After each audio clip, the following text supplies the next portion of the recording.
vespre a tots. Gràcies per venir. Ja és un acte de fe en aquestes condicions venir a un acte com aquest. És el 7è any que tenim la sort de poder fer aquesta setmana d'arquitectura i disseny. I el primer que voldria fer és agrair a les persones o entitats que fan possible que això continuï. En el cas de les entitats, el primer de tot és agrair immensament a l'Ajuntament de Pollença que ens deixés aquest espai. Va ser una idea de l'Ajuntament, de fet, i ha fet possible que se pogués fer perquè, evidentment, les instal·lacions del Club Pollença no tenen la capacitat per poder-ho fer. També, com cada any, volia agrair a Colònia com a sponsor des del primer any i després a les persones, enviar l'ullet, evidentment, és imprescindible per poder dur aquesta tasca endavant i sobretot en oponents que cada any desinteressadament fan possible que això marxi. Poca cosa més, repetir-vos agraeix que sigueu aquí, disfruteu-ho, crec que és una cosa extraordinària per tenir aquesta gent entre nosaltres. I una petita cosa és que sou de fora, sobretot. A més, hi ha una exposició interessantíssima en el Club Pollença, l'original d'època de Agustí Centelles, per tant, estaria bé que, si no us fa clar, aneu a veure perquè realment és una cosa de primeríssima qualitat. Gràcies i ja dono la paraula a Ana Cris Ballester, directora de l'IBABI. Volia dir, en aquest cas, que una de les coses que quan vàrem muntar aquestes jornades, que s'han fet en molt poc temps per tot el que ens ha ofert, ens interessava molt que vingués qualcú de l'IBABI, perquè creiem que és una gent que ara està fent un projecte molt interessant a nivell de sostenibilitat, a nivell de quilòmetre zero i sobretot una cosa que ens va agradar molt, que varen dir les extraordinàries arquitectes mexicanes que després varen tenir la sort de tenir, que és aquella frase de "els pobres tenen dret a la bellesa". Ja era hora que l'arquitectura que se fes pública, al marge de ser pública, també fos decent. Jo crec que això s'està aconseguint i estem molt contents de poder-la tenir. I si m'ho prou un segon, així ja no te'n deixarà fos. El segon cas, el segon ponent, serà en Juan Herreros, immens arquitecte, com podrem veure, sense anar més lluny, ara mateix acabant d'inaugurar el Museu d'en Munch a Oslo, mallorquí d'adopció. Per tant, gràcies, Juan, i res, disfruteu-ho, moltes gràcies.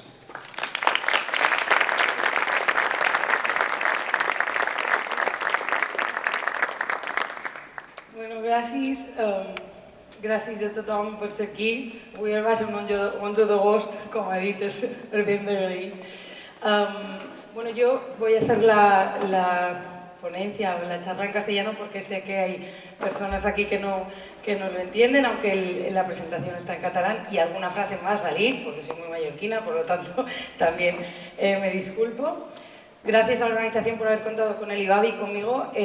Es un momento, como bien decía Biel, que estamos haciendo muchas cosas, estamos potenciando muchísimo todas las partes del IBABI, como luego explicaré. Y también es un honor para mí concretamente porque hay gente de muchísimo nivel, espero estar a la altura y que disfrutéis este ratito.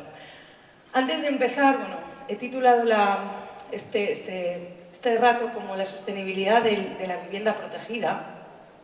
Y antes de empezar, con la estructura un poco que voy a seguir, quiero leer una frase, y que para mí es como la premisa de todo. El artículo 1 de la Declaración de los Derechos Humanos de la ONU. Leo textualmente, todos los seres humanos nacen libres e iguales en dignidad y derechos, y dotados como están de razón y conciencia, repito, dotados como están de razón y conciencia, deben comportarse fraternalmente unos con los otros.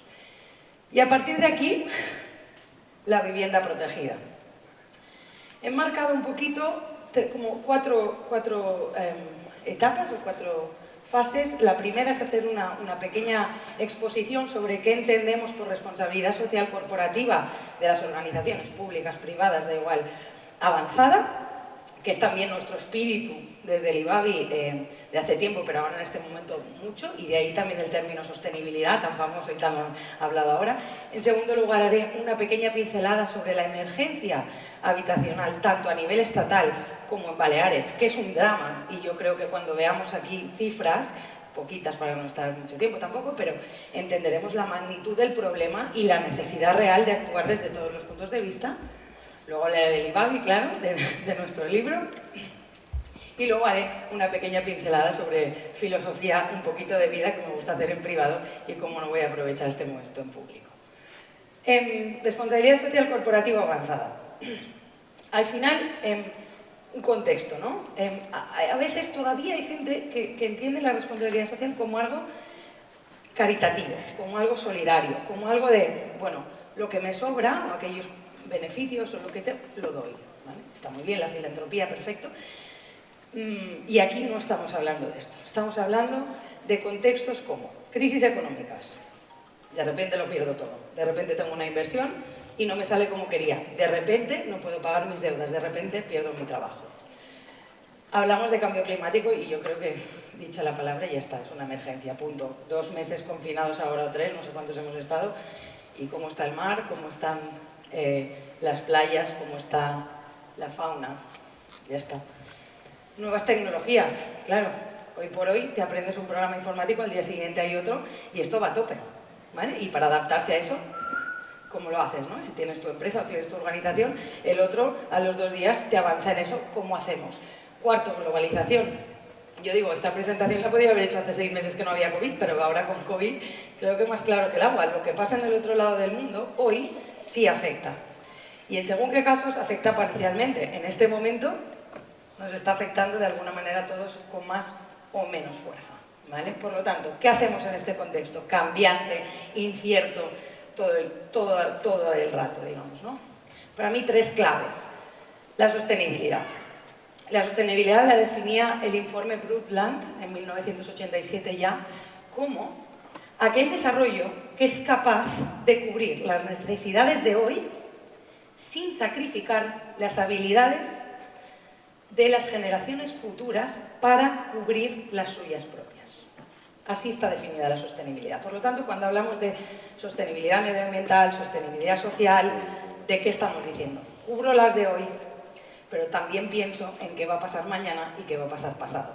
Yo digo, es el 180 grados del pan para hoy y hambre para mañana, ¿vale? Y con eso, con todo lo que hagamos, me reitero todo el rato, yo creo, desde lo público y también desde lo privado. Segundo, competir y cooperar. Claro, ahora esa manera de cooperar individualmente cuando todo lo que hacen los demás y lo que pasa en el otro lado también me afecta, quizá no es la manera de continuar. Y quizá tengo que tener mucho en cuenta ese win-win y todas estas estrategias. Al final, ¿para qué? Para generar valor añadido compartido. Así, entre todos, que eso no significa tampoco no renunciar, digamos, al entorno competitivo, ¿no? Pero sí que hacerlo de la mano. Todo eso que es muy importante para conseguir estas 3 claves: equilibrar los impactos. Equilibrar el impacto y el valor añadido que tengo económico y financiero, tiene que ser sostenible en el tiempo. Este retorno lo tengo que prever en muchos aspectos, que pueda pasar, que no pueda pasar, etc. El impacto social, las desigualdades que haya, mi entorno, si estoy en un entorno donde no tengo, por ejemplo, mano de obra preparada para trabajar para nosotros, pues también me va a afectar indirectamente. Es decir, al final, de qué manera nos afecta y cómo podemos contribuir a mejorarlo o al menos a no generar tantas externalidades negativas. Y luego, evidentemente, el impacto medioambiental.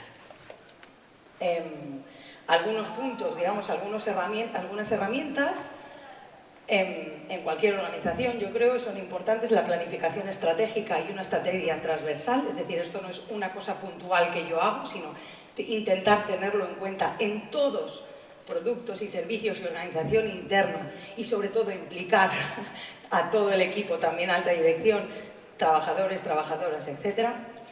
Evaluar y medir los impactos, eso también es muy importante y eso también lo tenemos muy claro en el IBABI. Es decir, cuáles son mis resultados esperados y con qué indicadores voy a evaluar todo aquello que estoy haciendo. Y no es fácil, no lo es. Gobiernos corporativos y transparencia, se habla mucho de la transparencia a nivel público y me parece evidentemente esencial, pero creo que también es una transparencia a nivel privado en el que todos podamos entender cómo funcionamos y podamos generar una confianza para de luego poder hacer estas sinergias. Consumo responsable, los recursos ilimitados, ya está. Gestión de personas y trabajo en equipo, yo creo que eso es de toda la vida, pero si hoy cabe todavía más. Que por cierto en el IBAE tenemos un equipazo, que aquí tengo algunas de las personas, estoy súper contenta, súper orgullosa y lo digo en todos los lados, lo que estamos consiguiendo también o tiene el mayor peso ahí. Y las necesidades del grupo de interés, es decir, al final tener en cuenta todos los grupos que están afectados por nuestras decisiones. En el caso del IBABI tenemos nuestros usuarios, colectivos vulnerables y a veces no tan vulnerables, tenemos empresas constructoras, tenemos arquitectos, todas las direcciones, tenemos otras administraciones públicas, infinidad de grupos a los que hay que tener en cuenta a la hora de estar actuando. A partir de aquí, todo esto, al final, ¿qué queremos? ¿No? O una cosa que se consiguió muy importante, digamos, objetivos de desarrollo sostenible, vamos a Agenda 2030, 17 objetivos, 169 metas desde 2015, y yo digo que esto es para querer el mundo, ¿no? Estimar el mundo, para nuestro bienestar y el bienestar de las generaciones futuras. A partir de aquí, dentro de este contexto, este es el contexto que nos creemos en el IFABI y que intentamos tener durante todo el tiempo. Intentamos, porque hay mucho por hacer, también lo digo, porque hay una emergencia habitacional. Y la hay, y lo sabemos, pero ¿de qué cifras estamos hablando? ¿De qué porcentajes estamos hablando? ¿Qué esperamos, ¿no?, que pase? Dos artículos importantísimos para antes de empezar. La vivienda digna es un derecho fundamental, tan elemental como el alimento o la asistencia médica. Artículo 25.1 de los derechos humanos. Constitución española, artículo 47. Todos los españoles tienen derecho a disfrutar de una vivienda digna y adecuada, lo cual es un derecho. ¿Vale? ¿Qué hacemos delante de este derecho y qué hacemos delante de esta emergencia? Me gusta mucho el hacer una reflexión ¿no? Y ahora que estoy trabajando en IBABI también lo veo y lo tengo muy claro y creo que es importante hoy comentarlo, todas las dimensiones que acaba teniendo una vivienda. La Real Academia de la Lengua Española define la vivienda como un lugar cerrado, cubierto, construido para que vivan personas. Es decir, una chabola, ¿no? Digo, un lugar construido, cerrado, para que vivan personas. Claro, pero yo digo, bueno, pero es que estamos hablando de vivienda digna, más allá de esto, ¿no? Más allá de esto. El derecho recae en un lugar cerrado para vivir, con equipamientos básicos, ventilación, luz y poca contaminación, con acceso a suministros básicos como el alcantarillado y vías de acceso, y también un entorno seguro en el que haya equipamiento público relativamente cercano, como por ejemplo un hospital, por ejemplo un colegio. El derecho fundamental de la vivienda, que lo hemos leído antes. La vivienda es un activo de mercado.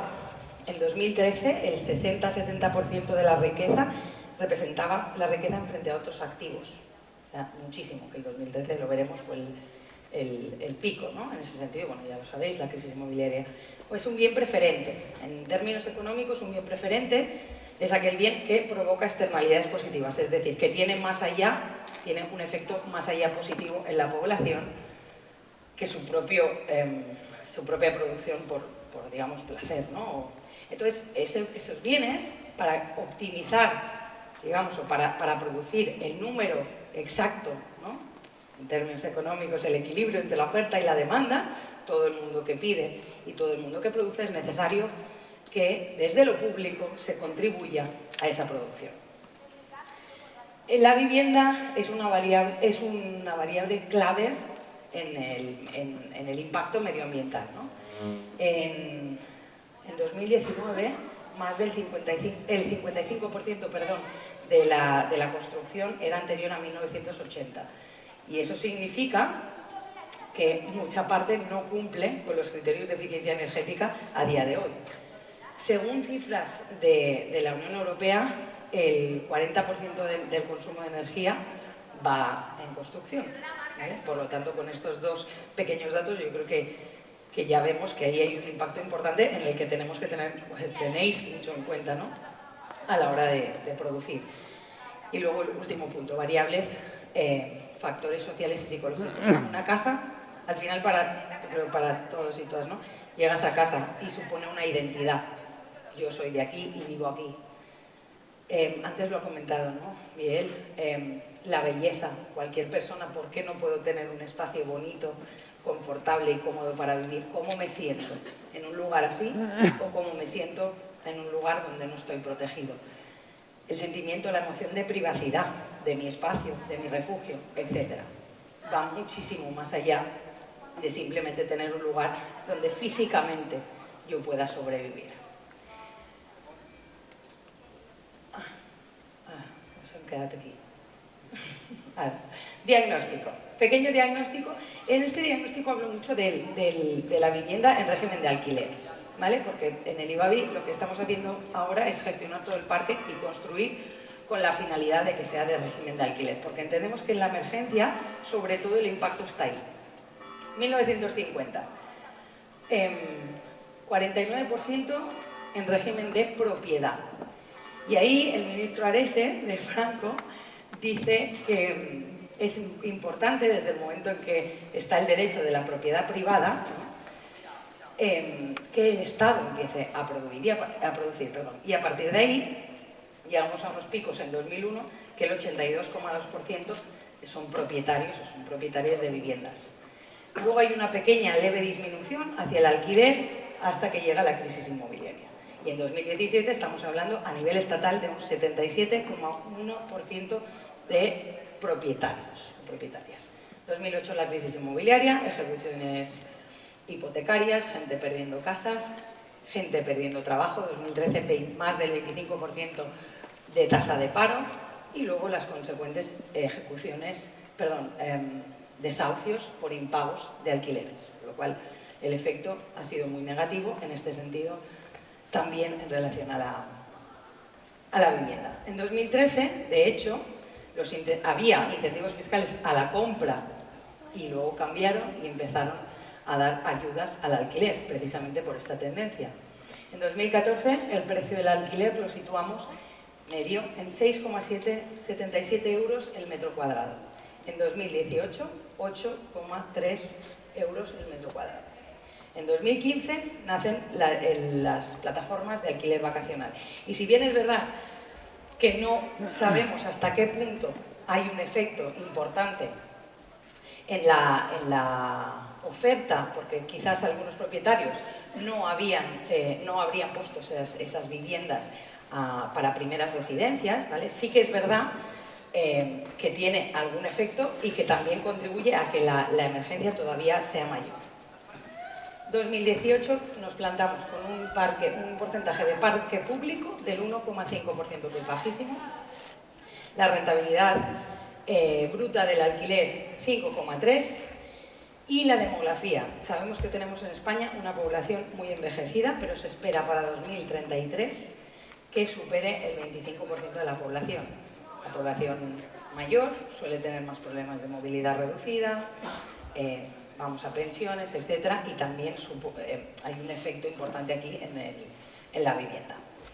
Además, un último punto, la diversidad de unidades de convivencia, y eso significa, pues, hoy hay más libertad, pues a lo mejor de separaciones o de movilidad, etcétera, y eso supone también otro tipo de alquiler, y en un momento determinado alquileres temporales que aumenta esa demanda por estas situaciones que vivimos. Baleares. Baleares, en España hemos dicho 77,1, en Baleares 71,7 son propietarios, por lo tanto menos 5,4% que en España. Quiere decir que aquí la demanda de alquiler es muy alta. Estamos en un 11, datos de 2019, 11,1 euros el metro cuadrado el precio del alquiler, ¿vale? Son 687 euros al mes de media en Baleares.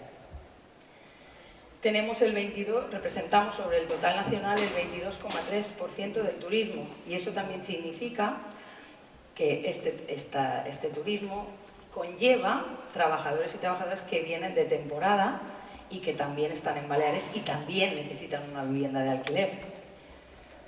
1.800 casas, viviendas protegidas tenemos en régimen de alquiler público en Ibavi. Esto solo es en régimen de alquiler, claro. La demografía en Baleares, el índice de presión humana, población empadronada en 2019, 1.149.460 personas. En agosto llegamos a 2.063.263 personas en estas islas. Doblamos. Este año es una excepción, evidentemente, pero datos de 2019 y la tendencia.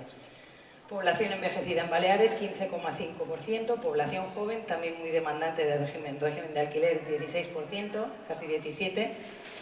Y según la Comisión de Construcción de la CAEP, en 2030 se esperan 213.000 personas más y, por lo tanto, que falten 16.000 viviendas. Las condiciones de vida en Baleares, 58%, casi 60% de viviendas, de personas, tienen dificultades económicas para llegar a final de mes. La renta media anual de unidad de convivencia, es decir, por casa, 19.554 euros netos al año, para pagar una media de 700 euros al mes. Por tanto, la situación es dramática y, por lo tanto, desde la Administración Pública tenemos que hacer, y por eso yo creo que también nos avala todo lo que estamos haciendo ahora. Objetivos de desarrollo sostenible, muy rápidamente afectados por esto: ciudades sostenibles, asegurar el acceso a todas las personas a una vivienda, la salud, ¿vale? Prevención y tratamiento para enfermedades transmisibles. Ahora mismo, ¿qué ha pasado con el COVID? Todo el mundo a su casa. Claro, necesitábamos una casa, si no, no solo era que se contagiaran, sino que nos contagiáramos entre todos. O sea que ahora hemos tenido una situación en la que todavía se ha visto más claro qué importancia que todo el mundo, todo el que tengas una vulnerabilidad, que no tengas tantos recursos, tengas un lugar donde estar y donde refugiarte. Acción por el clima, ya lo hemos explicado antes, y las alianzas para lograr objetivos. También pensamos desde el IBABI y desde la legislación vigente, que luego veremos, que si no hay colaboración público-privada, y yo creo que en eso estamos todos y todas de acuerdo, no podemos hacer frente a esta emergencia. Solos, también lo hemos dicho dentro de la RSC, ¿no? La importancia de ir de la mano y todos poder ganar y poder contribuir conjuntamente. Y hasta aquí un poco la situación que tenemos. ¿Qué hacemos en el IBABI? ¿Quién somos en el IBABI? El IBABI tiene la parte esta y además en las jornadas de arquitectura y diseño y demás, de promoción de vivienda protegida, y la tiene, y es muy importante, y en este momento todavía más. Pero tiene otra parte muy importante, que es la gestión de estas viviendas en régimen de alquiler, ¿vale? Y esta parte, que es menos a lo mejor conocida o da menos que hablar y genera menos noticias, es una de las más importantes que tenemos, y es también una parte que nos afecta mucho a la hora de ver cómo construimos, qué construimos, dónde estamos construyendo, cuántos metros cuadrados tienen que tener esas casas, dónde vamos a construir, cuál es la demanda en esos lugares y qué cosas o qué efectos va a tener luego a la hora de nosotros internamente estar gestionándolo, ¿vale? Y ahí es un punto que me gustaría hoy que tuviéramos como presente todo el rato, ¿no? El Instituto Balear de la Vivienda hace eso, también gestiona un parque de alquiler y tiene unas colas enormes de personas que necesitan un lugar donde estar y que donde están ahora no son en condiciones dignas o no se lo pueden permitir económicamente, y eso repercute negativamente en sus vidas. Nuestra misión, bueno, pues lo que decimos, promover esta construcción de vivienda pública, hacerlo de una manera eficiente, contribuir al derecho fundamental. Pero también tenemos una parte, y por eso yo creo que también ahora estamos como de moda, ¿no? Porque utilizamos sistemas de construcción que pretenden hacer un frente al cambio climático, ¿vale? Y también potenciar el kilómetro cero, que es tal y como dice la ley de cambio climático de aquí de Baleares. Y en eso pues estamos trabajando mucho, estamos invirtiendo muchos recursos, porque nos parece muy importante ese lado de sostenibilidad medioambiental y de ese impacto que vaya a tener todo lo que estamos haciendo ahora a todos estos niveles. Equilibrio siempre entre la inversión realizada, la reducción de esa emergencia, por lo tanto, y el tiempo, el factor tiempo también es muy importante, cómo vamos a conseguir toda esa sostenibilidad, construir un montón de casas a la vez en tiempo récord para dar salida y reducir esta emergencia y reducir las colas. Ahí ese es el trabajo constante y continuo, y maximizar los indicadores, como decíamos, de la sostenibilidad medioambiental. Valores.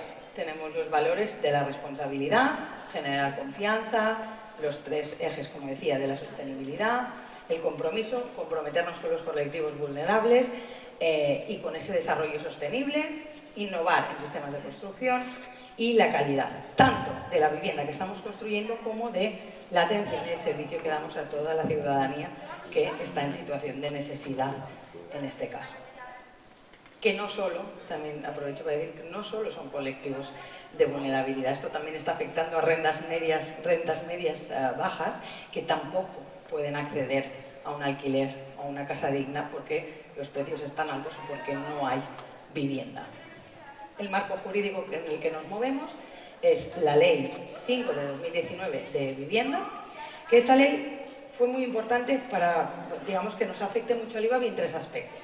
Uno, hasta ese momento, el suelo, cuando lo calificabas como protegido, estaba protegido una serie de años, como vosotros sabéis, y luego dejaba de estarlo. Con lo cual, eso generaba que en el momento en que pasaba a ser en el mercado libre, ya competía con el resto de viviendas, ¿no? A partir de este momento, ya queda para, digamos, definitivamente protegido y, por lo tanto, siempre va a tener una limitación tanto de precios de alquiler como de precios de compra-venta. Y eso a nosotros nos parece muy importante por una razón, yo creo que es bastante obvia, pero que hasta este momento tampoco ha sido materia de jurídica, digamos, ¿no? Y es una persona o una familia, hoy por hoy puede estar en una necesidad, pero mañana no. Sin embargo, otras familias mañana pueden estar en esa necesidad y hoy no estarlo. Por lo tanto, por eso también la apuesta ahora para esa gestión en régimen de alquiler, para esa rotación, ¿vale? Porque las circunstancias van cambiando y después, si se produce, que no es el caso del IVABI en este momento, pero la compra-venta lo mismo, que esos precios siempre se mantengan en unos límites y no engordemos otra vez esa burbuja y no contribuyamos en eso que hablábamos del pan para hoy y hambre para mañana. Otra cosa que tiene la ley muy importante es que permite el tanteo y retracto. Esto es que desde el IVABI también tenemos derecho preferente a la compra de esas viviendas que todavía están en régimen de protección y que se construyeron antiguamente, lo cual es otra forma que tenemos de poner a disposición más viviendas desde lo público.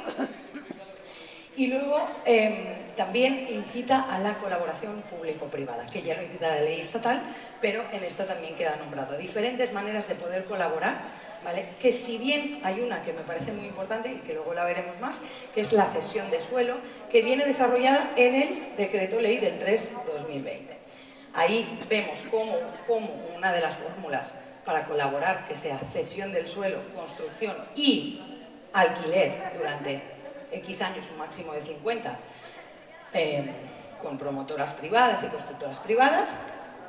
Y luego también este decreto ley tiene otro punto muy importante, que es que nos permite hacer viviendas dotacionales. Y eso realmente ya lo permitía la famosa ley llamada Carbonero de 2008. Viviendas dotacionales, creo que es una cosa también muy interesante, son viviendas más pequeñitas, para los que no, o las que no sepáis de qué estoy hablando, que tienen espacios comunes, ¿vale? Esto va muy bien, por ejemplo, para personas mayores que se valen, que no necesitan, digamos, estar en una residencia, o estar en un servicio médico, pero que viven mejor en un sitio más pequeñito, con unos servicios compartidos con otras personas. Entonces, en estos sitios, en estos lugares, por ejemplo, pueden tener una persona de asistencia todos en común, o una sala donde se puedan reunir, etc. Y nosotros en el IVABI ya tenemos una promoción que es así, la verdad que funciona muy bien.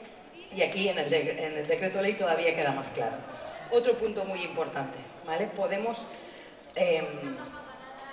hacer, digamos, aprovechar más los metros cuadrados útiles sin aumentar la edificabilidad, esto es verdad, y eso también nos permite adaptarnos, como decía antes, a las construcciones que hagamos en los diferentes municipios de las islas, de todas las islas donde vayamos a construir.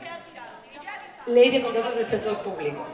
Esta también es muy importante para el IBABI, puesto que los criterios sociales y medioambientales a la hora de contratar los estamos mejorando y potenciando cada vez. Y eso hace que no valoremos tanto cuando contratamos, tanto una contratación para una ejecución de una obra o cualquier otro tipo de contrato, valoremos no solo el precio, le demos menos valor al precio, pero le demos más valor a criterios medioambientales como separar bien los residuos o criterios sociales como, por ejemplo, una contribución que puedan hacer estas empresas también a mitigar esta emergencia habitacional. Y eso es un punto que también provoca que el impacto sea doble y el efecto multiplicador sea doble. Otra cosa que permite esta ley, también muy importante, los lotes, ¿vale? Para fomentar las pequeñas y medianas empresas que también puedan participar y no solo se queden siempre, digamos, el pastel todas las grandes, ¿no? Entonces separas toda una parte de producción, por ejemplo, y así se pueden presentar a diferentes empresas más pequeñitas. Y la Ley de Cambio Climático y Transición Energética, que nos dice que utilicemos materiales de construcción menos dañinos, digamos, para el medio ambiente y potenciemos el kilómetro cero. En cifras, y esto sí que, bueno, lo voy a decir muy orgullosa, porque hoy por hoy, cifras de hoy, 9 viviendas acabadas en 2019, 237 viviendas tenemos ahora mismo en construcción, ya se han iniciado entre finales de 2019 y ahora, hasta ahora, 2020, 236 viviendas para iniciar este 2020, 183 viviendas para iniciar en 2021, todas ellas con financiación, 43 viviendas en el sistema de Cohabita, que es otro sistema de cesión de suelo, al final en cooperativas, que ellas mismas nosotros cedemos el suelo, presentamos un proyecto, no sé cómo se llama un proyecto,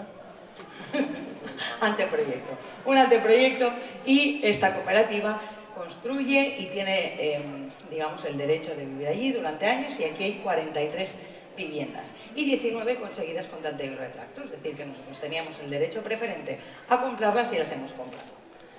Todo esto hace un total de 727 viviendas nuevas y ahora, hoy por hoy, tenemos 1800, con lo cual, en un año y un poquito, ¿vale? Bueno, casi dos, en 2021 hay una parte en 2021, vamos a aumentar mucho nuestro parque. Todo así también tenemos 300 viviendas más, o sea, tenemos suelo propio para 315 más y esperamos conseguir muchísimo más suelo para poder hacer todas las que podamos en toda esta legislatura y siguientes. Para nosotros, como decía antes, ¿no? La mejora continua, la responsabilidad social, o yo creo que cualquier empresa, organización que quiera seguir, quiera mejorar y sobre todo nosotros que estamos delante de una emergencia a tope y tenemos una presión muy, muy grande, ese proceso de estar constantemente intentando hacer las cosas mejor con mejores resultados. Potenciar el equipo humano, eso es siempre, yo creo, lo he dicho antes, esencial para nosotros también. Análisis y evaluación de cómo nos estamos relacionando desde el instituto con todos los diferentes grupos, tanto con trabajadores y trabajadoras como con otros, por ejemplo, con los ayuntamientos, que también son los que sufren realmente, los ayuntamientos, esa relación directa con la ciudadanía que tiene una emergencia, no tiene casa, no puede pagar el alquiler, etcétera, etcétera, y esa relación para que nos cedan suelo y nosotros podamos ir construyendo. Lo que he explicado de las cláusulas sociales y medioambientales, hemos mejorado la atención a la ciudadanía, que eso también para nosotros es esencial, que cuando viene una persona con situación muy desesperada, pues podamos entenderla, pueda tener un lugar, un espacio donde se sienta relativamente cómodo, ¿no? Y podamos solucionar o explicar bien qué podemos hacer o cómo podemos ayudarles. Y la modernización, esto es aquí en cualquier lado, ¿no? Hemos invertido este año recursos para utilizar sistemas que nos permitan gestionar el instituto, bueno, de una manera más eficiente para todos estos, digamos, nuevas viviendas que tenemos ahora en marcha y todas las que podamos tener. La gestión del parque. Como decía, los recursos del IBABI, sobre todo los humanos, pero también una parte importante económicamente, digamos, más sostenible en el tiempo, digamos, como estructural, va a esta parte de gestión inmobiliaria, ¿vale? Aquí hemos hecho cosas para nosotros muy importantes, por ejemplo, el ADA, ¿vale? Me voy a centrar en el ADA en este momento porque es la adecuación del arrendamiento, del alquiler. El usuario del IVABI, o una persona que vive en una casa nuestra, no va a pagar nunca más del 30% de sus ingresos netos, ¿vale? Y eso sí que creemos que es algo para explicar y para entender que es la medida que está establecida como óptima en gastos de vivienda para una familia. Y eso lo garantizamos y ahora todavía lo hemos potenciado muchísimo más. Eso también nos ha permitido, que es verdad que esto se empezó en 2017, pero ahora lo hemos vuelto a revisar. Bueno, y al final, por ejemplo, personas que son más de 65 años, que siempre van a tener en principio una misma situación económica, pues se lo vamos a dar para los 7 años de alquiler, a otras personas se lo vamos a ir revisando un año a otro, pero es algo que sí que también nos da una fuerza a la hora de estrategias contra las mafias de ocupación irregular y contra la morosidad, ¿vale? Y ahí el IVABI sí que este año también estamos haciendo un trabajo importante en ese sentido, de intentar concienciar y trabajar conjuntamente con las fuerzas de seguridad del Estado y también para estrategias como, por ejemplo, poner alarmas en todas nuestras casas y hacer esta inversión para garantizar el derecho de las personas que están esperando en una lista con unos criterios de valoración y les va a tocar, puedan acceder, ¿vale? Y nos está funcionando, la verdad que nos está funcionando y en ese sentido también estamos teniendo muy buena respuesta y quiero decirlo, incluso por parte de personas que viven irregularmente en nuestras casas y han abandonado voluntariamente entendiendo que tienen que ponerse a la cola y haciendo un trabajo importante con toda el área social de la parte del IVA, que yo digo, no vende tanto y no sale tanto, pero también hay un equipazo trabajando muchísimo en ese sentido. Otra cosa que también hemos potenciado ahora es la cesión de viviendas a ayuntamientos o a otras entidades que tienen la posibilidad de actuar delante de emergencias. El IVABI lo que hacemos es alquilar a largo plazo, ¿no? Y ahora los alquileres son de 7 años. Cuando hay emergencias, cuando hay momentos donde, pues, puedo decir, por ejemplo, un ayuntamiento tiene una familia que acaba de incendiarse su casa o una situación de violencia de género, que desgraciadamente sigue ocurriendo y mucho, pues tiene un lugar donde poder ofrecer transitoriamente y ahí el IVABI de toda esta producción que está haciendo ahora pues también cree que tiene que colaborar en este sentido. Y luego otra cosa bonita, que es un compromiso con las personas arrendatarias que hacemos ahora, esto es nuevo, ¿no? Social, ¿no? También que se comprometan a una cierta...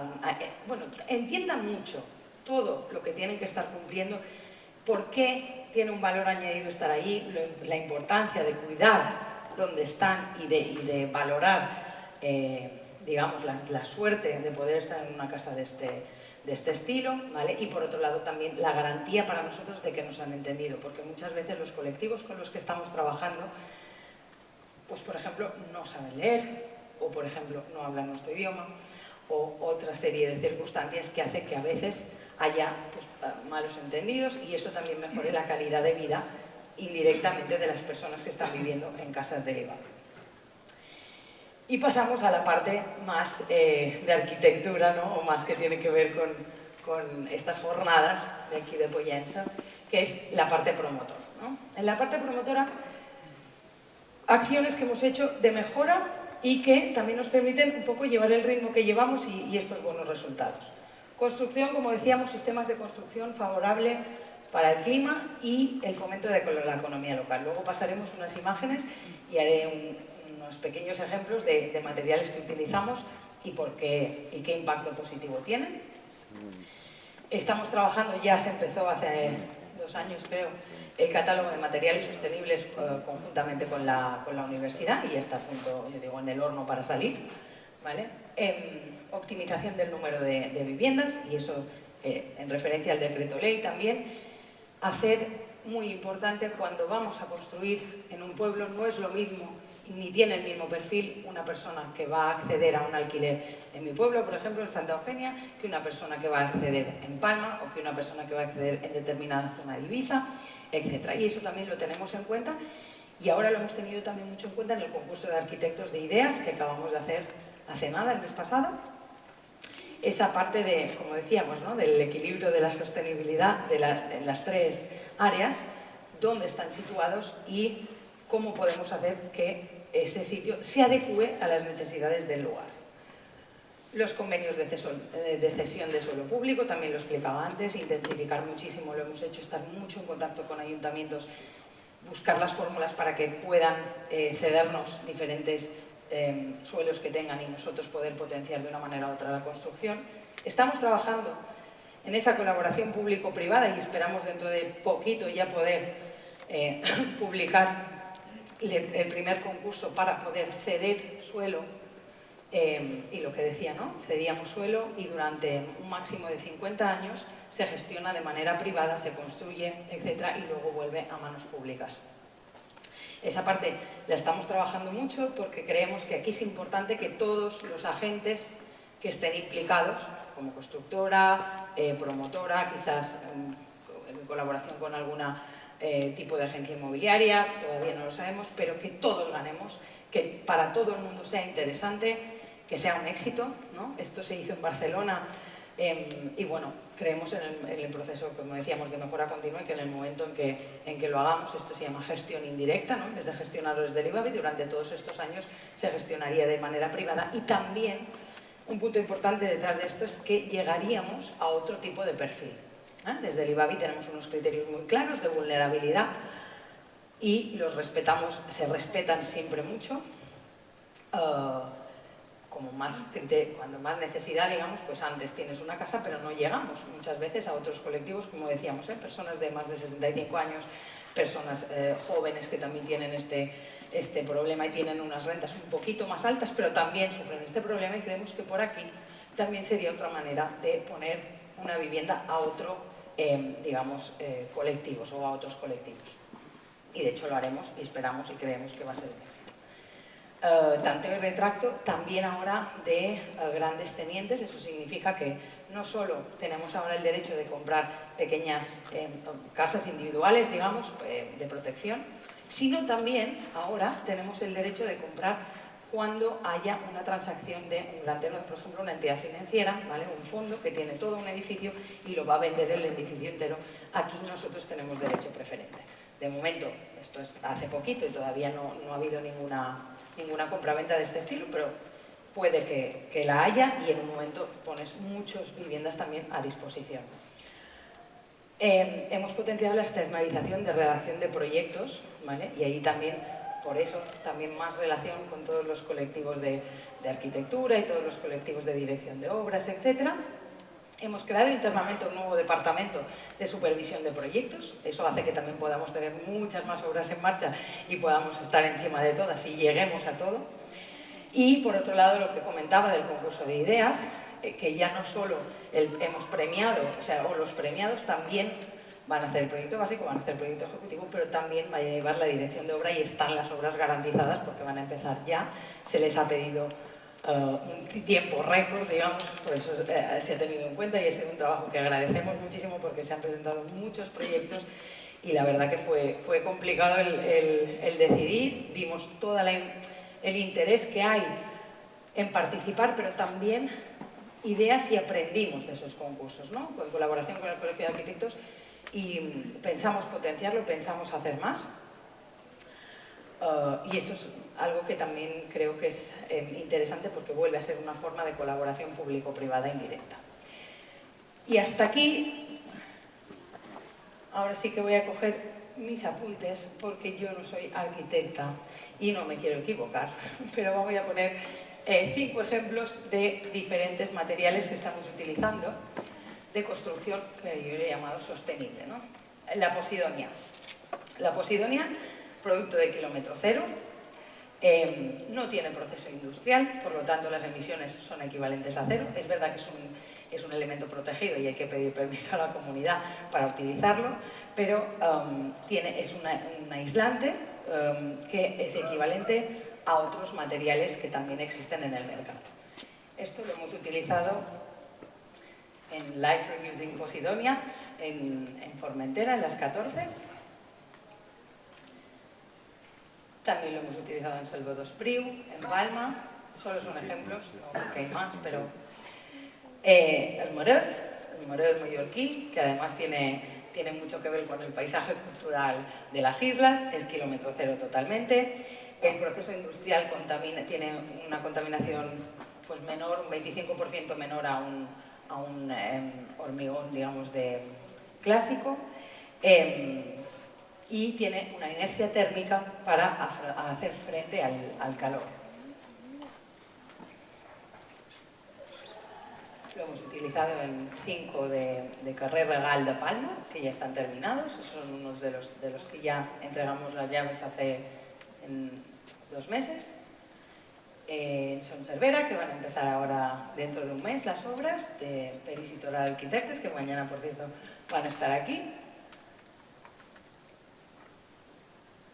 19 viviendas en Selva do Espriu, de Palma, también utilizan aquest Morés. 36 del Carrer Fornaris de Palma, que es el ganador uno de los ganadores del concurso de ideas que hemos hecho ahora, de Datae de Claudio Guilo Arquitectes. Otro ejemplo de materiales sostenibles es decir, la cerámica cocida o fabricada con renovables. Este material también es kilómetro cero, es un proceso industrial 60% menor contaminante que si lo hicieran o que si lo fabricaran con energías fósiles, y si se llena con arena también produce esta energía térmica, igual que decíamos con el marès, para hacer frente al calor. Son Cervera utiliza este tipo de cerámica. Solivera en Calvià, que empezamos ya este mes, a finales de este mes. 48 de Llop Arquitectes. 22 Molino o Villafranca, también será una construcción que empezaremos este año, de Adenda Arquitectes. 24 de Avinguda Pere Matutes i Vita, que ya la empezamos a finales de 2019. Estudi 08 y 014 de Arquitectes. 54 de Reigué, que empezaron también hace 2 o 3 meses en Inca, el proyecto básico del arquitecto Carlos Merí, luego Joan Fortuny y Alventosa Morell, la dirección de obra. Otro sistema de construcción, bloc de terra comprimido, que cuando lo vi cómo lo hacían, vamos, me quedé así como lo ponían en una de las construcciones, ¿no? Es un producto potencialmente de kilómetro cero, y eso también ha sido una cosa que en Benifabí estamos como muy orgullosos, ¿no? Porque ahora es verdad que lo traemos de Cataluña, pero a raíz de estarlo utilizando, se han puesto en contacto con nosotros diferentes empresas de la isla muy interesadas en esto, para empezar a producirlo aquí, gracias o con el impulso del IVABI. Por eso decíamos también el efecto multiplicador desde lo público, ¿no? Si desde lo público construimos de esta manera y podemos ser un referente, ¿por qué no hacerlo bien? ¿Por qué no hacerlo de una forma que sea hoy, mañana y pasado, y podamos también provocar ese cambio a otros niveles, como por ejemplo en las empresas locales, ¿no? Es una alternativa sostenible a los prefabricados de hormigón, provoca un gran control de la humedad y también tiene esta inercia térmica a favor del calor. 43 viviendas Maritesa León en Ibiza, de Peris y Toral Arquitectes. 38 de Montelena Bonat. Este es el ganador, otro de los ganadores del concurso de ideas de hace un mes, Vivas Arquitectes. Y el último ejemplo de construcción que ponemos hoy es la madera. La madera, que a lo mejor sí que es más popular y más conocida, tiene un proceso industrial que es, digamos, poco contaminante, es un 50% comparado con incluido el transporte, comparado, por ejemplo, con el hormigón. La madera la estamos utilizando la utilizamos en San Ferran, en Formentera, en Carrer Regal de Palma, en Calvià, que como decía empezamos ahora a finales de mes, 48 viviendas, y el ganador o el grupo ganador del concurso de ideas, 34 habitatges en Júlia Ramis, en Marratxí.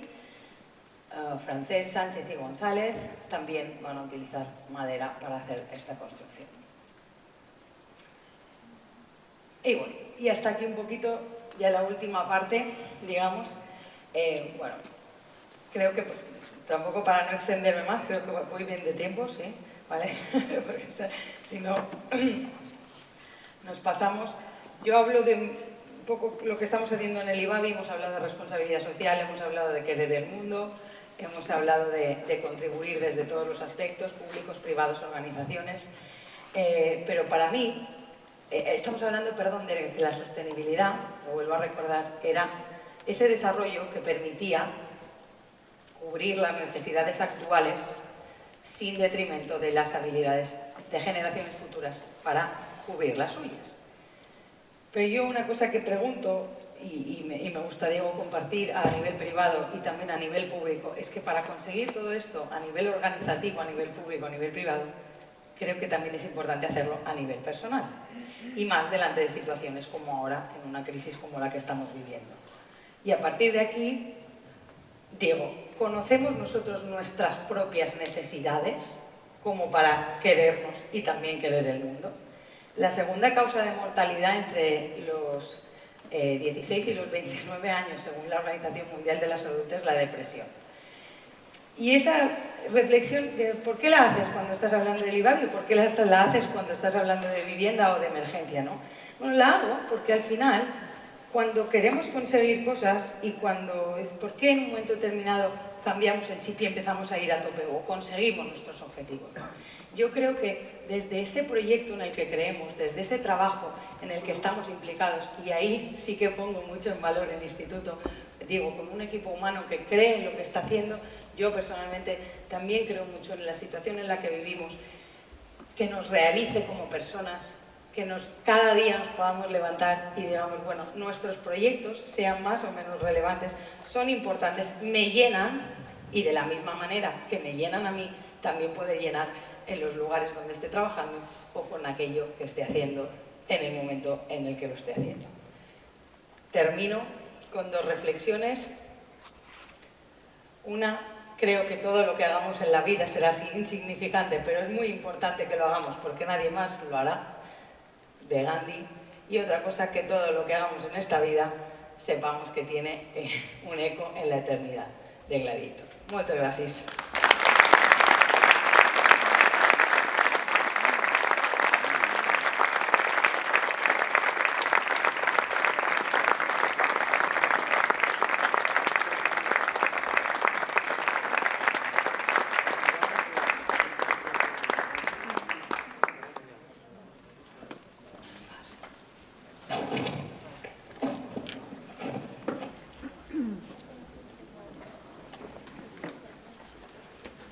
Hola.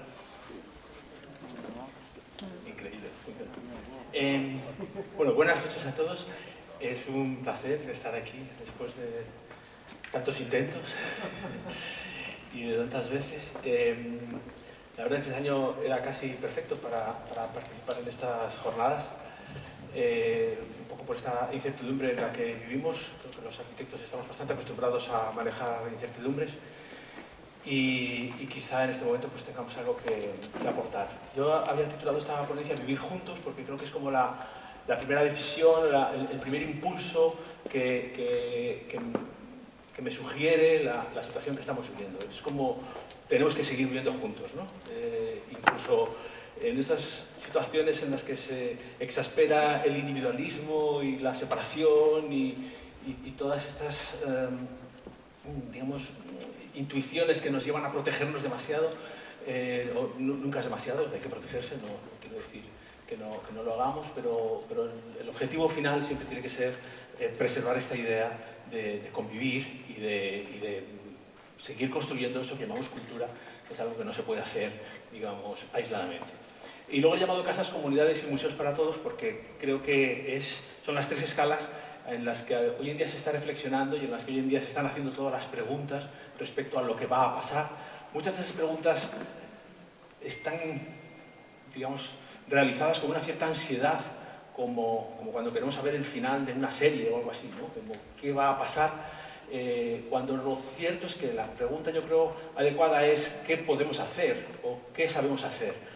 De alguna forma estamos planteando esta situación como una ruptura, incluso como ¿no? imbuida de un cierto arrepentimiento por todas las cosas que aparentemente se han hecho mal, como si tuviéramos que reinventarnos todo y construir un mundo nuevo, cuando en realidad lo que tenemos que hacer es construir un mundo mejor del que tenemos, ¿no? Y por eso casas, comunidades y museos son esas tres escalas en las que estamos todos trabajando, ¿no? Cuando digo museos, pues serían como edificios públicos o instituciones que nos representan o donde nos vemos nosotros representados, ¿no? En cierto modo, la cuestión es qué puede ofrecer la arquitectura a la sociedad, entendido que la arquitectura es un servicio, la arquitectura es esa mezcla, todos lo sabemos, ¿no? de técnica y subjetividad, de pragmatismo y experimentación, que hace que nuestra disciplina pueda avanzar y que pueda proyectar el futuro. Es decir, nosotros hacemos proyectos, básicamente, es a lo que nos dedicamos, y la propia palabra proyecto, como este proyector que nos permite ver estas imágenes, proyecta, ilumina algo que va a venir, algo que va a ocurrir. Algunos proyectos que vamos a ver hoy han tardado 11 años en ser realizados, ¿no? Entonces, dejadme que empiece con esta pequeña vivienda aquí en Mallorca, que muchos de vosotros conocéis.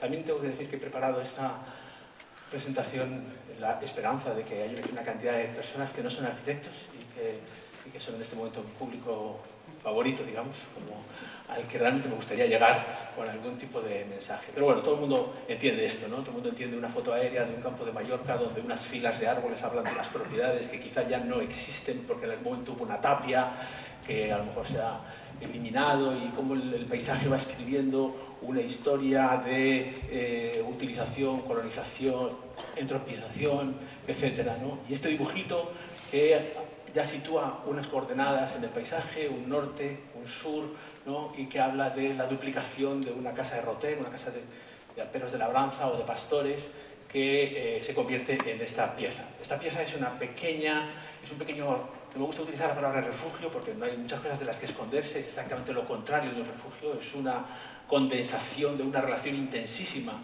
con lo que le rodea, pero sí se produce, digamos, como una expresión o como un compromiso de intentar lo contrario.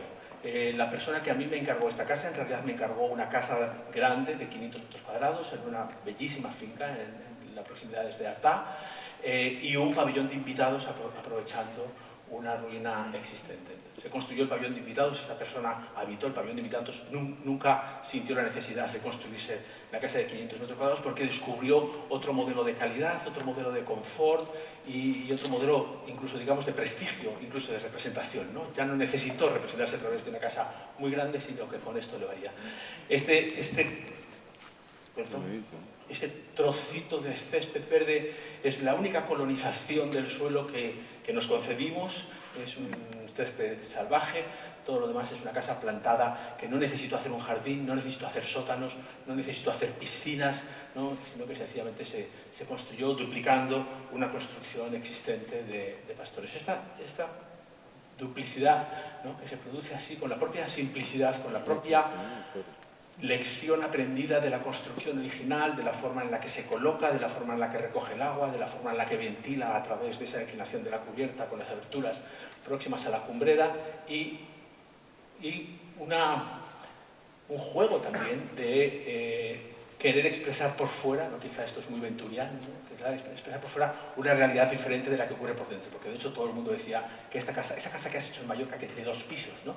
En realidad pues no tiene 2 pisos, tiene solo uno, pero quizá lo que más me interesa es como, no voy a describir los proyectos, he traído de hecho muy pocos dibujos de arquitectura que son un poco técnicos para ver con estas iluminaciones, pero sí en este caso donde la casa original, es que no se ve el puntero, ¿no? Bueno, eso que me ahorro. La casa original tiene 3 estancias, ¿no? Una estancia para los pastores, una estancia para los animales y otra estancia para la comida. Nosotros mantuvimos estas 3 estancias en la antigua y en la nueva. Entonces, en un lado tenemos una cocina, tenemos un dormitorio, tenemos un baño y en la otra tenemos un comedor, tenemos un salón y tenemos una zona de trabajo.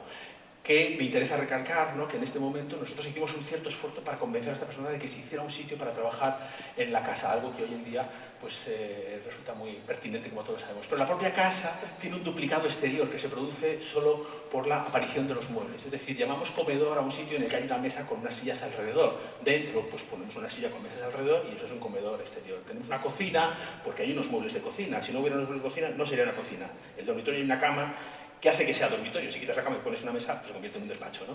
Entonces esa idea de que los muebles y el espacio son independientes y que las funciones se otorgan a través del uso, pues para nosotros ha sido siempre un gran tema de trabajo, porque la espacialidad o la belleza o la proporción pues tienen que ver, y a veces no tienen que ver con esa función, y también la idea de que uno está durmiendo en un sitio que podía haber sido otra cosa, pues tiene su interés y digamos un poco de expansión del concepto de funcionalidad o del concepto de limitación de las obligaciones o de las necesidades que tiene un sitio. Pero esa idea de que fuera hay otra mesa, fuera hay otro sofá de plástico, fuera hay otra mesa para trabajar, fuera hay una ducha que es como el baño al aire libre, fuera hay un sitio donde se puede dormir la siesta que se corresponde con el dormitorio, es como decir, bueno, dos casas por el precio de una, ¿no? La una se hace con muebles al aire libre y la otra se hace construyendo algo que los guarda, ¿no? Esa casa es esta, es muy sencilla. De hecho, me he fijado que el fotógrafo es el mismo de unas cuantas de las fotos que ha enseñado Chris Ballester ahora. Y tiene ese acabado rústico e industrial a la vez, que también forma parte un poco de nuestro lenguaje, de entender que las cosas asumen su condición histórica, asumen que todo lugar tiene un pasado y que acumula una serie de estratos, pero también aparece la arquitectura que quiere escribir una nueva página y que quiere añadirle una nueva capa. Pero también estas puertas se cierran enteras y este cuerpo se queda mudo en el campo. Cuando está cerrado, pues no es una casa cerrada, es algo, un objeto, una pieza en el paisaje, ¿no? Quiero seguir con esta otra que da un siguiente paso. Es decir, esto es alguien que que vive en Madrid y que no quiere una casa en el campo con la idea de huir de la ciudad. No quiere plantear esa dicotomía de la ciudad es lo malo, la ciudad es el lugar de trabajo, el lugar de la incomodidad y de la polución y del ruido, pero uno siempre se puede escapar al campo, que es donde está lo bueno, por así decirlo. Entonces, así como la primera casita que hemos visto, yo diría que solo puede existir como un producto de la cultura urbana, es decir, que hay una forma de mirar a la naturaleza que solo puede generarse en la ciudad, es decir, la cultura vegetariana no se inventó en el campo, por así decir, es un producto de la cultura urbana, es un producto de la sensibilidad y del interés científico con respecto de ciertas formas de alimentación, digamos, ¿no? Por supuesto hay tradiciones que la avalan y otras cosas, pues aquí ocurre lo mismo, es decir, estas casas no son las antípodas de la ciudad, son un trozo de ciudad que se ha desgajado y que ha viajado. He hecho esa mención al trozo de césped de la casa anterior porque esta renuncia totalmente a la idea de que instalarse en un lugar significa transformar el suelo, roturarlo, hincar un sótano, abrir un hoyo, meter unas cimentaciones, o sea, como que ya cuando llegas a la cota cero estás exhausto, ¿no? Entonces esta casa se apoya sobre unas patas inocentes, sobre un estrato pétreo que hace de cimentación y no hace nada más. Se coloca como un objeto, se instala, digamos, con la misma cultura con la que se instalan las obras de arte, ¿no? Y esta es una casa en la que se puede vivir, se puede trabajar y no necesariamente, digamos, pasar los fines de semana o las vacaciones, sino que en cualquier momento sus dueños, que son diseñadores gráficos, pues pueden irse un miércoles y volver el fin de semana a Madrid, que a lo mejor es cuando hay que estar en la ciudad, ¿no? Cuando pasan cosas, ¿no? Entonces esta inversión, esta es una casa, como veis, producida industrialmente, lo cual significa que la podemos producir en un polígono industrial con buenos medios técnicos, con buenos sistemas de climatización, con buenos materiales, con buenos aislamientos y trasladarla en estos camiones al sitio para instalarla en 24 horas, ¿no? Entonces, perdón.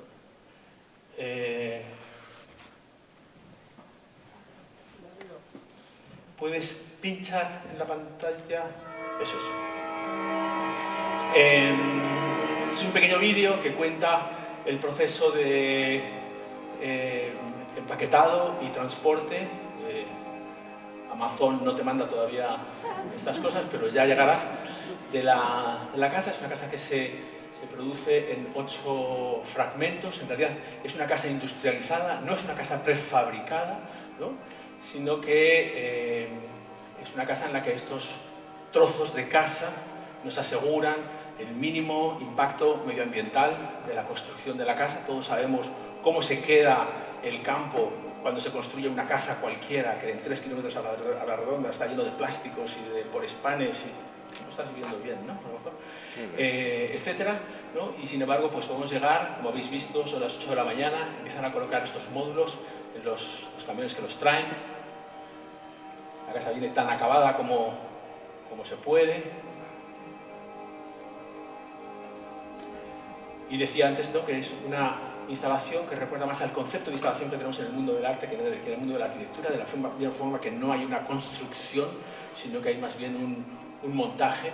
Y esta idea de no tocar el suelo, a mí me parece poéticamente muy potente, ¿no? Porque, en cierto modo, esta casa está funcionando con un contraste evidente con la naturaleza. Es decir, no busca una mimetización utilizando unos materiales evidentes o copiando la arquitectura vernacular, sino que transporta su propia cultura, asume sus condiciones de la necesidad de ser sostenible y de buscar, digamos, la resolución de todas las ecuaciones de la contemporaneidad, ¿no?, para terminar por producir este objeto que, igual que la que está aquí en Artà, aunque esa no es industrializada, ¿no?, establece una relación con el paisaje por contraste y de alguna forma pone en valor el paisaje. Lo pone por la manera en la que se ubica, por la manera en la que mira, por la manera en la que genera esa terraza enorme delante de ella, que es más grande que la casa. Esa terraza, por así decir, es el único jardín que tiene la vivienda, ¿no? La música de este vídeo es de Paul Branca, que es, por si no os interesa mucho un vídeo, pues la música está bastante bien.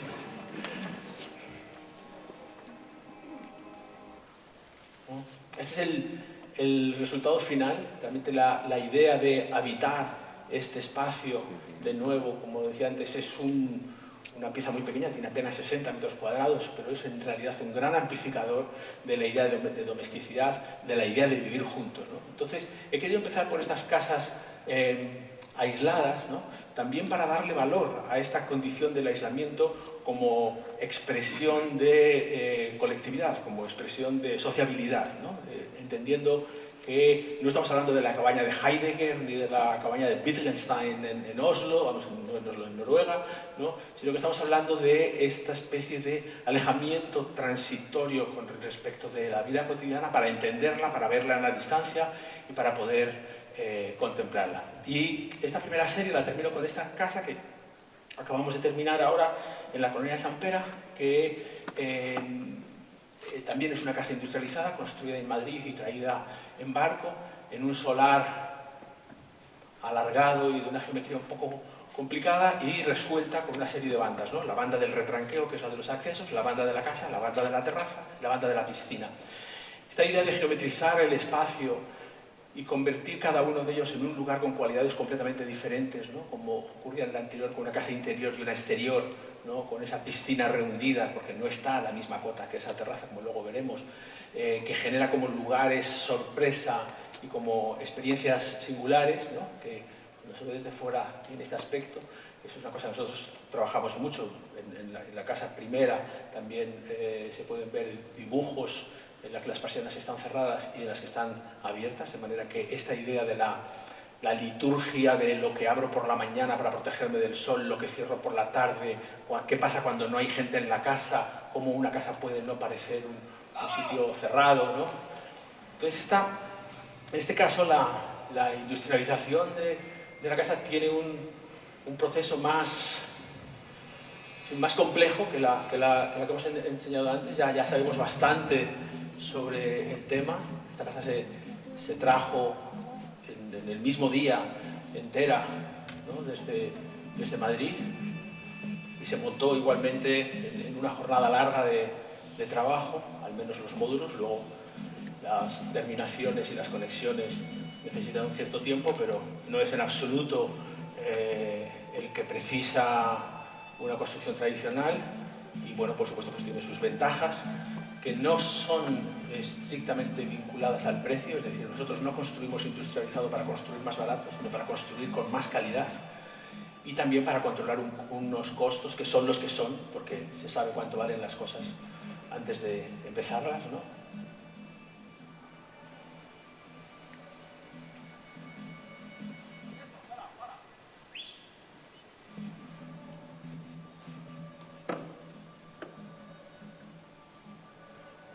Además, pues tiene una emoción muy especial, ¿no?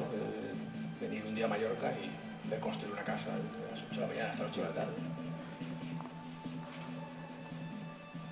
Pero en este caso, también hablar un poco de lo mismo, es decir, ¿por qué la casa se coloca como se coloca? ¿Por qué la casa elige esa posición estratégica en la que busca una relación con el mar por la mañana, a la hora a la que el mar o esa habitación está en sombra, pero por la tarde se vuelca a la montaña porque el oeste de la colonia le pega en esos vidrios del salón, ¿no? De manera que la casa continuamente está como abriéndose y cerrándose, ¿no? Y protegiéndose a sí misma de unos agentes que en algunos casos son amigos y en otros casos son enemigos, ¿no? Entonces, esa idea de no someterla a la dureza del sol y de convertirla en un objeto más reactivo, más natural, si se quiere, ¿no? más integrado a través de operaciones de ese tipo y siempre elaborada o resuelta con unos dibujos muy detallados, muy industriales, ¿no? En este caso el material de las fachadas es Biroc, ¿no? Ese es el salón al que me refiero, ¿no? Esta es la parte posterior, la que mira a la montaña, la de la tarde. Como veis, la casa tiene arriba 2 terrazas, ¿no? Y la casa se puede invertir completamente en su uso, no solo en su uso diario entre la mañana y la tarde, sino también entre su uso en la primavera y en el invierno, ¿no? Porque esta es una gente que viene a la isla permanentemente, y sobre todo esa manera de incrustarse en el paisaje, entendiendo que forma parte del mismo y que está construida, digamos, con los mismos materiales, ¿no? Quizá pasados por una serie de procesos industriales, pero ahí está la casa, ¿no? Y ahora pasemos un poco al siguiente nivel, que es el de esta idea de la comunidad, esta idea de vivir juntos de nuevo en el sentido un poco más convencional de la palabra. Pero es que precisamente este salto entre unas viviendas aisladas y un edificio de vivienda colectiva, ¿no? Chris Ballester se ha referido a esos proyectos de personas mayores, de edificios de personas mayores que tienen usos comunes. Es fantástico que eso pueda ocurrir finalmente. Digo finalmente porque, lo siento, pero los arquitectos lo llevan pidiendo 30 años, ¿no? Pero no se les ha hecho mucho caso. Ahora ya sí, qué bien. Pero ¿cuál era la razón? La razón era que históricamente decíamos, no puede ser, llevamos 200 años viviendo en edificios de vivienda colectiva y lo único que hemos conseguido hacer de cara a vivir juntos es pagar los gastos de mantenimiento. O luego ya últimamente pues un sitio en el sótano para celebrar cumpleaños de los niños, ¿no? Pero no hemos compartido nada. Bueno, de hecho hay una película que se llama La Comunidad que explica bastante bien lo que puede ocurrir, ¿no? Entonces, ¿qué podemos hacer? ¿Qué puede hacer la arquitectura por esto? Entonces, bueno, en algún momento nosotros elaboramos unas imágenes de qué cosas queremos que ocurran en nuestros edificios de vivienda colectiva. ¿Por qué no puede por qué esta escena no puede darse en uno de estos complejos? ¿O por qué no podemos tener estas cubiertas? Y esto es del año 2011, ¿no? ¿O por qué no podemos tener estas actividades colectivas, ¿no? en los lugares del edificio? ¿O por qué los patios interiores no pueden convertirse en fragmentos de ciudad que ha penetrado entre nuestros edificios y se puede producir un encuentro entre propietarios y personas que de alguna forma han buscado la tranquilidad o el remanso de ese espacio, ¿no? Este es un proyecto en Casablanca. ¿O por qué no podemos de una vez pedir que, por favor, las terrazas no cuenten edificabilidad? Porque las terrazas que los arquitectos han diseñado con todo el amor del mundo, pensando en una vida buena de las personas, tomando el sol, en contacto con la naturaleza, con un buen aire, son inmediatamente cerradas, porque esas terrazas, como cuenta la edificabilidad, han robado a las viviendas unos metros cuadrados que son muy necesarios. Quizá este es el momento en el que podemos reivindicarlo. Un portal, unos portales amplios, unos lugares donde encontrarte con los vecinos sea realmente una experiencia gratificante, ¿no? Este portal pertenece a un edificio que ahora enseñaré o estas terrazas que, siguiendo lo que habíamos aprendido en la casa de la Colina San Pera, o viceversa, porque esto es anterior, ¿no? Ya no son solo como balcones o espacios, sino que pueden funcionar casi como habitaciones que pueden regular su relación con el exterior a través de mecanismos muy sencillos, móviles y tal. Estos concretamente están en Marsella, que es una ciudad que tiene un problema de orientación muy arquitectónico, y es que los vientos, el sol y las vistas buenas son completamente contradictorios, ¿no? Es decir, que donde tienes la buena vista pega un viento, donde tienes la buena orientación por el sol da el otro viento, y entonces hay que tener dispositivos de manera que la casa se pueda abrir pero también se pueda cerrar, ¿no? Y también espacios comunes, ¿no? Donde las personas puedan realizar actividades. Es decir, ¿por qué no tenemos un sitio donde los niños pueden hacer los deberes juntos si hay un confinamiento como los que hemos vivido, o donde los mayores puedan hacer teletrabajo en lugar de hacerlo en la silla de la cocina, ¿no? Pero tampoco se trata de que todas las viviendas de repente incrementen 20 metros cuadrados, porque no es posible, pero sin embargo sí es fácil que en esos edificios de vivienda, por ejemplo, con algunos incentivos, se consigan o se generen o se añadan estos espacios, ¿no? Este edificio que estoy enseñando aquí es este.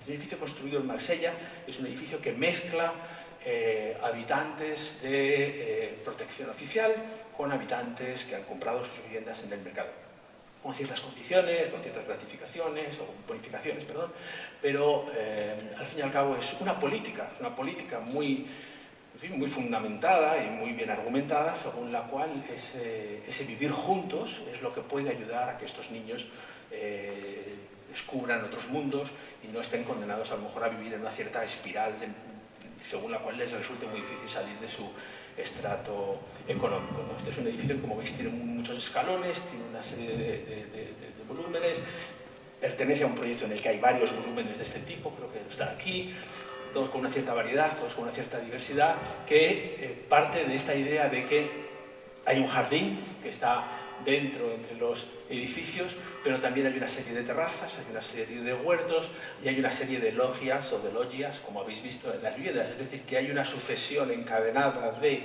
espacios privados en contacto con la naturaleza y espacios colectivos, más o menos colectivos o más o menos especializados, donde se produce la sociabilidad de los habitantes. Evidentemente, esto tiene sus problemas de gestión y no me gustaría llamarlo problemas, sino que exige un cierto tipo de gestión. Alguno de estos edificios, este de la izquierda, es de alquiler, lo cual facilita las cosas en cierto modo, pero significa pues, una nueva cultura. Este será, y traigo esta imagen aquí porque también me gusta lo que se ha comentado antes, este será uno de los últimos edificios posiblemente que se construyan en Francia con los métodos tradicionales del hormigón prefabricado a la francesa, que hemos llamado siempre, ¿no? Porque ahora mismo todo el sur de París se va a construir con unos ladrillos de tierra prensada que se van a fabricar con los derribos de los edificios de los grandes barrios industriales, ¿no? Es decir, que la economía circular y las materialidades de proximidad efectivamente son un gran tema, ¿no?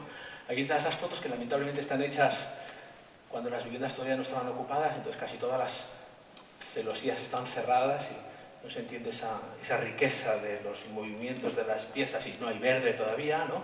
Pero ahí se ven esas habitaciones que en realidad son habitaciones exteriores que funcionan como filtros o como experimentos fenomenológicos, donde entender cómo cambian los días, cómo pasan las estaciones o cómo avanzan las horas, ¿no?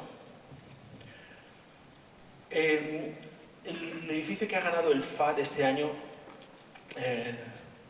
me gusta contarlo empezando por esta imagen que casi todos los editores me